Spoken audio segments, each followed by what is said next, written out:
ప్రకృతి నా ఆలోచనలకు స్వాగతం. వెల్కమ్ టు ప్రకృతి నా ఆలోచనలు. హాయ్ అండి, అందరికీ నమస్కారం. పూర్వకాలం వ్యవసాయదారుల ఇళ్లలో ఇలాగ పెరుగు తోడుపెట్టుకుని ఆ కింద మేగడ పెరుగు మొత్తం అంతా కూడా చిలికేవారండి. మజ్జిగ చేసి ఆ వెన్నపూస వచ్చిన తర్వాత వెన్న తీసేసి ఆ కింద ఉన్న మజ్జిగని ప్రతి పూట ఒక పూట మాత్రం అందరిళ్లలోనూ మజ్జిగనే పోసుకునేవారండి. చేసిన మజ్జిగ, వెన్న తీసిన మజ్జిగ పోసుకునేవారు. సాయంత్రం పూట పెరిగేసుకునేవారండి. ఏమనేవారంటే మాకు చిన్నప్పుడు వాళ్ళు చెప్పడం కూడా, అసలు సాయంత్రం పూట మజ్జిగ పోసుకుంటే చెవుడు వచ్చేస్తుందని చెప్పేవారండి. అలాగే సాయంత్రం పూట రాత్రులు వెన్నపూస కూడా తినకూడదని చెప్పేవారు. మరి ఎందుకనేవారో నాకు తెలియదండి. వెన్నపూసని నవనీతం అని కూడా అంటారండి. అయితే ఈ మజ్జిగ అనేది మనం పెరుగు మీద ఉన్న ఆ మేగడ్ని 4-5 రోజులు ఫ్రిడ్జ్లో పెట్టి చేసింది వేరండి. అది చాలా తొందరగా వెన్నపూస అయిపోద్ది. అలా కాకుండా ప్రతిరోజు కూడా తోడుపెట్టుకుని కింద ఉన్న పెరుగులోంచి కూడా వెన్న తీయాలంటే కొంచెం టైం పడుతుందండి. అది వేసవకాలంలో ఒకలాగా చేయాలి, అలాగే శీతాకాలంలో ఒకలాగా చేయాలి.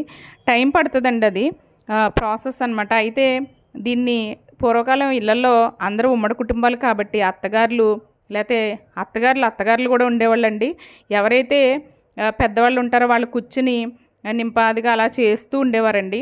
అది చక్కగా పడేదన్నమాట. ప్రతి ఒక్కళ్ళలో తడపలు ఉండేవి. ఆ తడపలకి ఒక ఇంత చిన్న కవ్వాలు కదండి, పెద్ద కవ్వాలు ఉండేవి. వాటికి తాళ్ళు ఉండేవండి. వాటిని తిప్పుతూ ఉండేవారు. అదొక మంచి ఎక్సర్సైజ్ అండి, ఆడవాళ్ళకి చాలా మంచిదంటండి. ఆ నడుము అలా తిప్పినప్పుడు అక్కడ కొవ్వు కూడా ఉండదంట.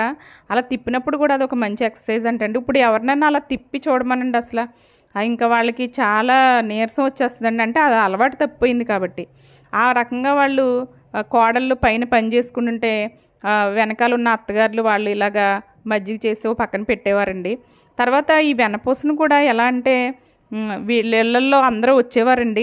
వెన్నపూసను కొనుక్కోవడానికి కూడా వచ్చేవారు. నెయ్యే కాదు, కొంతమంది అలా కొంచెం వెన్నపూస అలా దాచిపెట్టి ఉంచేవారండి. ఆవిడ తక్కిడి తూకం వేసుకుని వెన్నపూస పట్టుకెళ్ళేది. ఈ నెయ్యి ఆ తర్వాత వెన్నపూస నుంచి నెయ్యి తయారు చేసేవారండి. ఆ నెయ్యి కూడా ఎలా అంటేనండి, చక్కగా పూర్వకాలం కొత్త అల్లుళ్ళకి సిన్నుండలో నెయ్యి గుమ్మరించి అసలు కలిపి ఇచ్చేసేవారంటండి. ఒకవేళ అసలు ఉండ కింద తయారు చేసినా కూడా దాన్ని చాలా నెయ్యి అసలు చెమురుతూ ఉండేదంటండి. పెద్ద ఉండ కూడా తినేసేవారంట. అసలు పొద్దుట పూట టిఫిన్ కింద కూడా పెట్టేసేవారంటండి. అంటే బాగా పూర్వం కూడా చెప్తున్నానండి నేను. ఆ విధంగా వాళ్ళు అంటే వ్యవసాయదారులు బాగా కష్టపడి ఉండేవాళ్ళు కదండి. వాళ్ళు తినగలిగేవాళ్ళు అండి, అరిగించుకునేగలిగేవాళ్ళు. ఇలాగా చక్కగా నెయ్యి కాసి ఒక దాంట్లో పోసిన తర్వాత అంటే చూడండి, అసలు పాలు నుంచి పెరుగు నుంచి వెన్నపూస నుంచి నెయ్యి, అలా ఆ విధంగా ఎంతో ప్రొసీజర్ అండి. అసలు పాడి అంటే ఒక పంట అండి.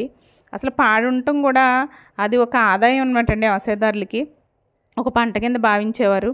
కానీ ఈ రోజుల్లో అసలు ఆ పాడిని చేయలేక, అంటే ప్రతి ఒక్కళ్ళు కూడా లేబర్తో ఇబ్బంది అయిపోతుంది, చేయలేకపోతున్నామని అందరూ కూడా మానేస్తున్నారండి. ప్రతి ఒక్కళ్ళు కూడా 10-15 గేదెలు అదొక వ్యాపారం కింద చేసుకునే వాళ్ళు మాత్రమే ఫారం లాగా పెంచుతున్నారండి వాటిని. ఎవరైతే కష్టపడి చేసుకోగలరో వాళ్ళ దగ్గరే ఇప్పుడు గేదెలు ఎక్కువ ఉంటున్నాయండి. ఇప్పుడు గేదెల మీద ఆదాయం బాగానే ఉంది, కాకపోతే ఇంజక్షన్లు అవి కూడా ఇచ్చేస్తున్నారండి వాటికి. అలా ఇవ్వకుండా ఎవరైతే మామూలుగా చేసి ఇస్తారో వాళ్ళ ఇళ్ళల్లో తినేవాళ్ళు అదృష్టవంతులండి నిజంగా ఈ రోజున.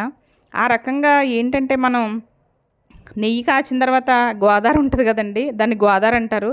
అది కూడా తీసి దాంట్లో పంచదార వేసి ఇచ్చేవారు. అది కూడా చాలా కమ్మగా ఉండేది.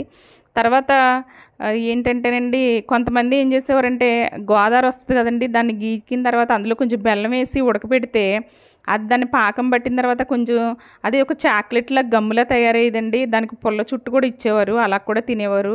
అంటే మన పూర్వం పెద్దవాళ్ళు ఏది కూడా వేస్ట్ చేసేవారు కదండి, అన్నీ కూడా బలవర్ధకం అన్నమాట. అంటే ఇది వరకు ఇంజక్షన్లు అవి ఇచ్చి గేదెల్ని పెంచడం అలాంటివి ఏమీ లేవు కదండి. అసలు ఇళ్లల్లో మనకి ఇప్పుడు పెరుగు ప్యాకెట్ల గురించి ఒక మనిషి ఎక్స్ట్రా వస్తే పెరుగు ప్యాకెట్ నుంచి కావాలని పెరుగుట్టుకుని వెళ్తామండి. పూర్వకాలం ప్రతి ఒక్కళ్ళ ఇళ్ళల్లో పాడి ఉండటం వల్ల అసలు ఎవరైనా గెస్ట్ వస్తే ఆ గెస్ట్ గురించి ఎవరి దగ్గరికి వెళ్ళక్కర్లేదండి. ఆ విధంగా ఉండేదండి.